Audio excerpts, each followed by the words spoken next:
तर विद्यार्थी मित्रांनो नमस्कार. मी बारसागडे सर तुमचे मराठीच्या तासिकेमध्ये स्वागत करीत आहे. आपण मागच्या तासिकेला कथा साहित्य प्रकार परिचय म्हणजेच भाग 3 त्याच्यामधील साहित्य प्रकाराला सुरुवात केली होती आणि त्याचा परिचय आपण पाहत होतो. तर त्याच्यावर आधारित पहिला व्हिडिओ मी तयार केला आणि तुम्हाला पाठवलेला आहे. आज आपण त्याचा पुढील भाग हा आजच्या दुसऱ्या व्हिडिओमध्ये बघूया. तर याच्यामध्ये आज आपण कथेचे घटक पाहणार आहोत. त्याच्यापैकी कथेचे घटक बघूया.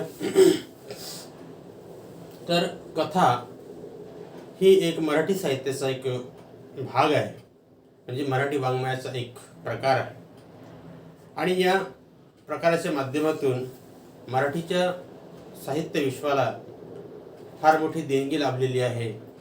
तर या कथेचे घटक म्हणजे कथा नेमके कोणत्या घटकावर आधारित असते ते बघूया. तर पहिला घटक आहे कथा बीज, दुसरा आहे कथानक, तिसरा पात्र चित्रण, चौथा वातावरण निर्मिती, पाचवा आहे नाट्यमयता किंवा संघर्ष, सहावा संवाद आणि सातवा आहे भाषा शैली. तर हे 7 घटक मिळून कथानक बनते म्हणजे कथा बनते आणि ती कथा हा मराठी साहित्याचा एक भाग आहे. तर आपण त्याचे विश्लेषण बघूया की कथा बीजमध्ये नेमकं काय असते. म्हणजे कथा हा एक लेखक लिहित असतो आणि तो कथेचे लेखन आपल्या प्रतिभाशक्तीच्या बळावर, प्रतिभाशक्तीच्या जोरावर करत असतो. तर कथाकार त्याच्या प्रतिभाशक्तीने एखाद्या घटनेत वास्तवाचे व कल्पनेचे रंग भरतो. एखादी घटना असेल तर ती घटना वास्तवरित्या तो वर्णन करतो किंवा कथा एखाद्या कल्पनेवर आधारित सुद्धा असू शकते. म्हणजे कथा वास्तवतेवरही असते आणि काल्पनिक सुद्धा असते. हे करताना तो निसर्ग, समाज, सांस्कृतिक संदर्भ, वातावरण इत्यादी घटकांचे सहाय्य घेतो. तर कथानक करताना त्याला निसर्गाचा आधार घ्यावा लागतो. सामाजिक घटना असेल तर समाजाचा आधार घ्यावा लागतो, म्हणजे समाज, सांस्कृतिक संदर्भ, काही आपल्या संस्कृतीनुसार त्याला काही संदर्भ घ्यावे लागतात. तर वातावरण सुद्धा त्याला आवश्यक असते. निसर्ग, समाज, सांस्कृतिक संदर्भ, वातावरण इत्यादी घटकांचे तो सहाय्य घेतो. या सर्व घटकांच्या मदतीने घटना मालिकेचे कथात्मक साहित्यात रूपांतर होते. तर ते जे कथेचे साहित्य जे निर्माण होते तर ह्या विविध घटकांच्या माध्यमातून ते कथा आकाराला येते.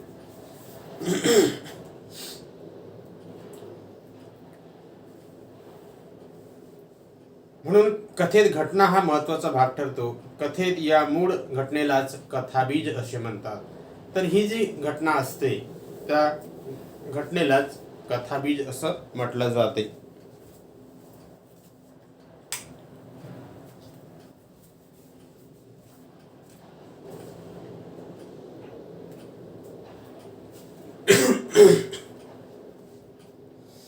त्याच्यानंतर दुसरा घटक बघूया कथानक. तर कथानकामध्ये सुद्धा घटना असते, म्हणजे एखादी घटनेवर आधारित ती कथा असते. एखाद्या प्रसंगावर, म्हणजे प्रसंग, पात्रांच्या कृती, स्वभाव, वैशिष्ट्य आणि वातावरण हे सुद्धा कथानकामध्ये तयार करावं लागते. कथानकात घटना, प्रसंग, पात्रांच्या कृती, स्वभाव, वैशिष्ट्य, वातावरण इत्यादींचे तपशील हळूवारपणे उलगडत जातात.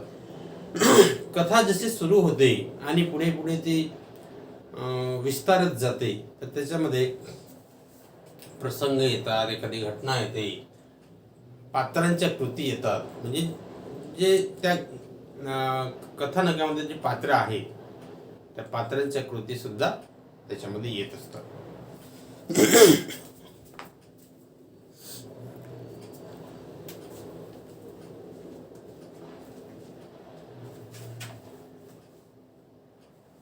स्वभाव, वैशिष्ट्य, वातावरण इत्यादींचे तपशील हळूवारपणे उलगडत जातात. कथानकातील घटकांचे एकत्रीकरण केले जाते. म्हणजे त्या जे घटक राहतात, म्हणजे जे पात्र असतात ते एकत्र येतात. या एकत्रीकरणातून कथेची मांडणी आकाराला येते. हे कथानक उलगडताना त्यातील प्रवाहीपणही जपले जाते. म्हणजे ती कथा थांबली नाही पाहिजे, ती सरळ सरळ म्हणजे पाण्याच्या प्रवाहासारखी वाहत गेली पाहिजे. त्याच्यासाठी म्हणजे ती कथा पुढे पुढे नावारूपाला गेली पाहिजे किंवा विस्तारत गेली पाहिजे, याचं भान लेखक ठेवत असतो. कथाकाराच्या मनात कथेच्या अनुषंगाने निर्माण झालेला भावाशय वाचकापर्यंत पोहोचण्यासाठी कथन करणे हे कथानकाचे प्रयोजन असते. कथा लिहिलेली आहे, परंतु श्रोत्यांपर्यंत पोहोचण्यासाठी ते कथन करणे आणि कथन करण्याची शैली हे असावी लागते, तरच ते लोकांना आवडेल. त्याच्यानंतर तिसरा घटक आहे पात्र चित्रण. कथानकामध्ये म्हणजे कथेमध्ये अनेक प्रकारचे पात्र असतात. तर ते पात्र कशा प्रकारचे असतात, तर त्याच्यामध्ये पात्रांची वृत्ती, व्यक्ती तेवढ्या प्रवृत्ती असतात. त्याच्यामध्ये पात्र म्हणजे एखादी व्यक्ती असते, एखादं चारित्र्य असते किंवा एखादं कॅरेक्टर. तर त्याचा स्वभाव कसा, त्याची वृत्ती कशी, म्हणजे तो काय करतो, त्याची कृती म्हणजे त्याचे काम, तो नेमका कोणता रोल करणार आहे, त्याची भूमिका कोणती ते कृतीमध्ये. त्याच्यानंतर उक्ती म्हणजे त्याला बोलणे, त्याच्यात कोणते डायलॉग त्याला देणे, संवाद, हे त्याच्या उक्तीमधून लेखक हा कथेत टाकतो. भावना, कथेमध्ये कथा ही भावना प्रधान असते. कथेमध्ये शौर्य, करुण रस, म्हणजे अनेक रसावर आधारित ती कथा असते. कधी शृंगार रसावर आधारित असते, कधी करुण रसावर, तर ते अनेक भावनावर. त्याच्यानंतर विचार, त्याच्या कथेच्या माध्यमातून समाजाला किंवा एखाद्या व्यक्तीला विचार सांगितले जाते. कल्पना, कथा ही काल्पनिक असते, त्याच्यामध्ये वेगवेगळ्या प्रकारच्या कल्पना करता येतात. संवेदना, जीवनदृष्टी आणि जीवनपद्धती. जीवनदृष्टी म्हणजेच जीवनाकडे पाहण्याचा दृष्टिकोन. त्याच्यानंतर संवेदना म्हणजे ती व्यक्ती संवेदनशील आहे का, म्हणजे भावना प्रधान आहे की नाही. आणि जीवन पद्धती, ते कथेमधून एखादी जीवन पद्धती म्हणजे त्या त्या काळातली जी कथा असेल तर त्या काळामध्ये मानवी जीवन पद्धती कशी होती हे त्या कथेच्या माध्यमातून आपल्याला ओळखता येते. तर अशा प्रकारे ते पात्र चित्रण. त्याच्यानंतर वातावरण निर्मिती. वातावरण निर्मितीमध्ये स्थळ, काळ म्हणजेच एखाद्या ठिकाण, कोणत्या वेळेचं ती घटना आहे, त्या स्थळी घडलेली घटना, कोणता वेळ आहे. सामाजिक, ती कथा समाजाशी संबंधित आहे का, भौगोलिक आहे का, राजकीय आहे का, तर इत्यादी. सांस्कृतिक, राजकीय इत्यादींनी युक्त वातावरण असते. या वातावरणाचा वाचकावर परिणाम होतो, तो कथानकाशी एकरूप होतो. वातावरणाचा पट जितका सघन तितकी कथा सकस असते. म्हणजे जेवढं वातावरण निर्मिती झाली कथानकामध्ये, तेवढाच त्याचा परिणाम हा श्रोत्यावर किंवा ऐकणाऱ्यावर होतो. त्याचप्रमाणे ती कथा तेवढी सकस म्हणजेच लोकांना जास्तीत जास्त आवडणारी होते. त्याच्यानंतर नाट्यमयता व संघर्ष. कथेमध्ये नाट्यमयता असते, त्याच्यामध्ये चांगले वाईट म्हणजे चांगली व्यक्ती असते, वाईट व्यक्ती असते. म्हणजे त्याच्यामध्ये संघर्ष कसा निर्माण होईल, लोकांना संघर्ष बघायला आवडतो. त्या कथानकाची जसं जसं ते कथा पुढे सरकते त्याच्यामध्ये गुंतागुंत लेखक रेखाटतो किंवा त्याचं वर्णन करतो. त्याच्यामुळे लोकांची जिज्ञासा, कुतूहल टिकवून ठेवण्याचं काम लेखक करत असतो. या संघर्षातूनच कथा उत्कर्ष बिंदूपर्यंत पोहोचते. म्हणजे लेखक काय करतो की कथानकामध्ये वातावरण म्हणजे नाट्यमयता, संघर्षाची स्थिती निर्माण करतो आणि मग ती कथा उत्कर्ष बिंदूपर्यंत पोहोचते. म्हणजे लोकांच्या मनात जिज्ञासा जागृत होते की पुढे काय होणार. कथेत प्रत्येक वेळी संघर्ष किंवा नाट्य हे वाईट घटनांचेच असते असे नाही. म्हणजेच संघर्ष हा एखाद्या वाईट प्रवृत्तीच्या व्यक्तीसोबतच दर्शवला जातो असे नाही, तर कधी कधी म्हणजे आनंदी प्रसंग असतात, सुखाचे प्रसंग असतात, त्याच्यावर सुद्धा कथा असते. आनंद आणि सुखात्मक घटनातूनही नाट्यमयता निर्माण होते. म्हणजेच खेडकर वृत्तीतून सुद्धा नाट्यमयता निर्माण करता येते. आनंद विनोद याच्यातून सुद्धा नाट्यमयता आणता येते. जरुरी नाही, आवश्यक नाही की त्याच्यामध्ये एखादा खलनायकच असला पाहिजे, त्याने वाईट प्रवृत्तीच्या पद्धतीनेच संवाद केले पाहिजेत किंवा कथानक गुंफलं पाहिजे असं आवश्यक नाही. तर त्याच्यामध्ये सुखात्मक विनोदी वृत्तीचे सुद्धा लेखन केलेले असते. कथेच्या शेवटी कथेतील अनुभवांचा, घटनांचा उत्कर्ष बिंदू नाट्यपूर्ण रीतीने साधता येतो. पण तरीही कथानकाच्या ओघात स्वाभाविकपणे झालेला शेवट वाचकाला आकर्षित करतो. तर कथानकाचा शेवट जो असतो तो स्वाभाविकपणे वाचकाला आकर्षित करायचा असतो. म्हणजे वाचक जो असतो तो शेवटपर्यंत कथा वाचतो का, तर त्याचा म्हणजे त्याचा उलगडा त्याला व्हायचा असतो, तो कथेच्या शेवटी होतो. म्हणून वाचक वर्ग हा शेवटपर्यंत कथा वाचण्याचा प्रयत्न करतो.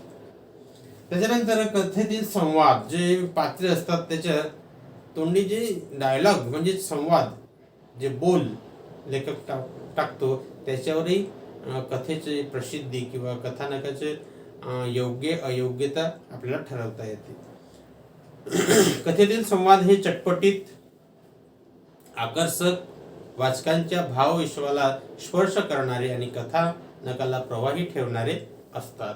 तर कथेतील जे संवाद असतात ते वाचक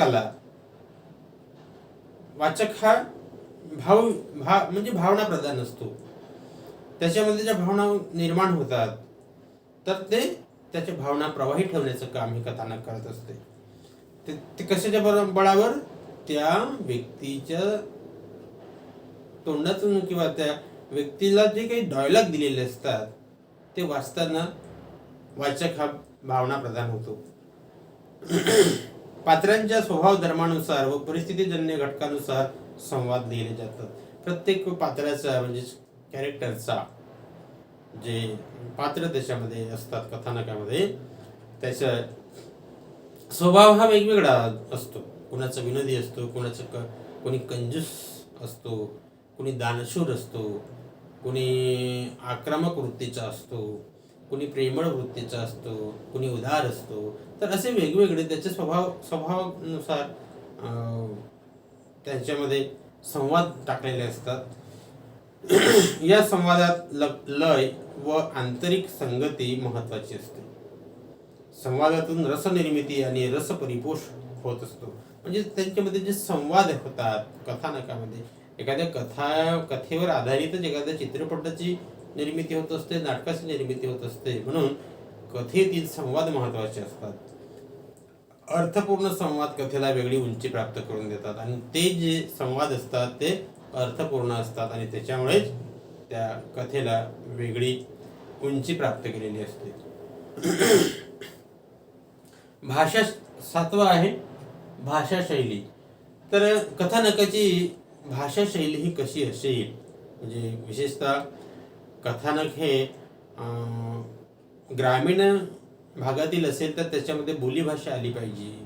शहरी भागातील असेल किंवा उच्चभ्रू समाजातील लोकांचं सामाजिक किंवा त्यांचं कौटुंबिक वातावरण दाखवायचे असेल, कथानक दाखवायचे असेल तर त्याच्यामध्ये प्रमाण बोलीचा लेखक वापर करतो. तर भाषा शैली ही कथेची प्रमाण भाषा असू शकते किंवा बोलीभाषा सुद्धा असू शकते. कथानक भाषेच्या मदतीने साकार होत असते. कथेतील पात्रांच्या स्वभाव वैशिष्ट्यानुसार व कथेतील वातावरणानुसार भाषेची योजना केली जाते. कथाकार, त्याचा दृष्टिकोन, त्याची अनुभव घेण्याची पद्धत यानुसार कथेचे भाषारूप आणि शैली विशेष निश्चित होत जातात. कथा लिहिताना साधारणतः प्रमाण भाषा आणि बोलीभाषा यांची सरमिसळ केली जाते. कधी कधी प्रमाण भाषाही आढळते किंवा बोलीभाषा त्याच्यामध्ये आढळून येते. तसेच कथा पूर्णपणे बोलीभाषेतही लिहिली जाते. एखाद्या बोलीभाषेतील असेल, जर आदिवासीचं म्हणजे जीवन दाखवण्याचा प्रयत्न केला, कथेमध्ये सांगण्याचा प्रयत्न केला, तर त्यांची बोलीभाषा त्यांच्याच आदिवासींच्या बोलीभाषेमध्ये ती लिहिली म्हणजे ऐकवली जाते. वरील घटकांशिवाय प्रारब्ध, मध्य आणि शेवट असे कथेचे सर्वसाधारणपणे 3 टप्पे मानले जातात.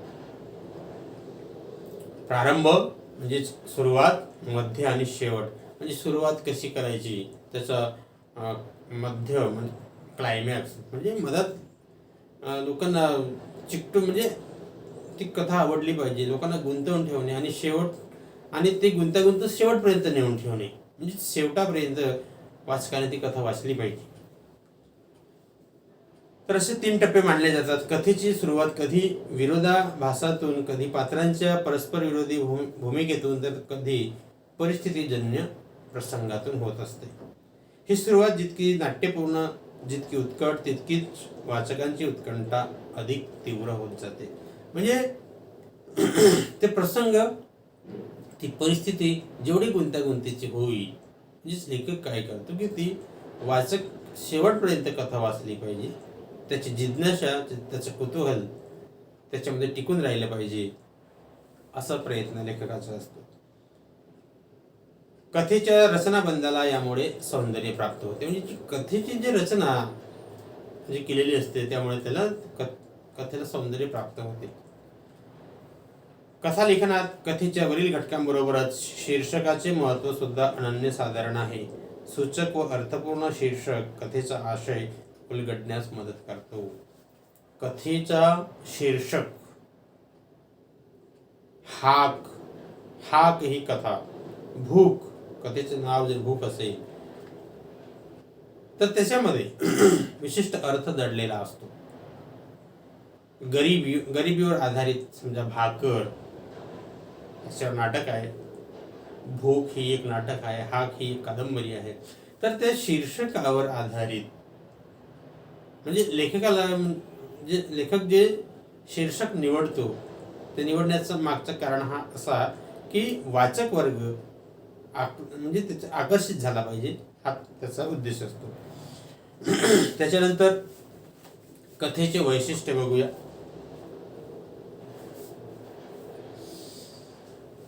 तर कथेचे वैशिष्ट्य याच्यासाठी आपण पुढील व्हिडिओ तयार करणार आहोत. तर सध्या या कथेच्या घटकावरील हा व्हिडिओ इथंच थांबतो. आणि हे कथेचे 7 घटक लक्षात ठेवा. कथाबीज, कथानक, पात्रचित्रण, वातावरण निर्मिती, नाट्यमयता किंवा संघर्ष, संवाद, भाषाशैली हे कथेचे घटक. याच्यानंतरचा व्हिडिओ आपण कथेचे वैशिष्ट्य याच्यावर बनवणार आहोत. तर तोपर्यंत नमस्कार.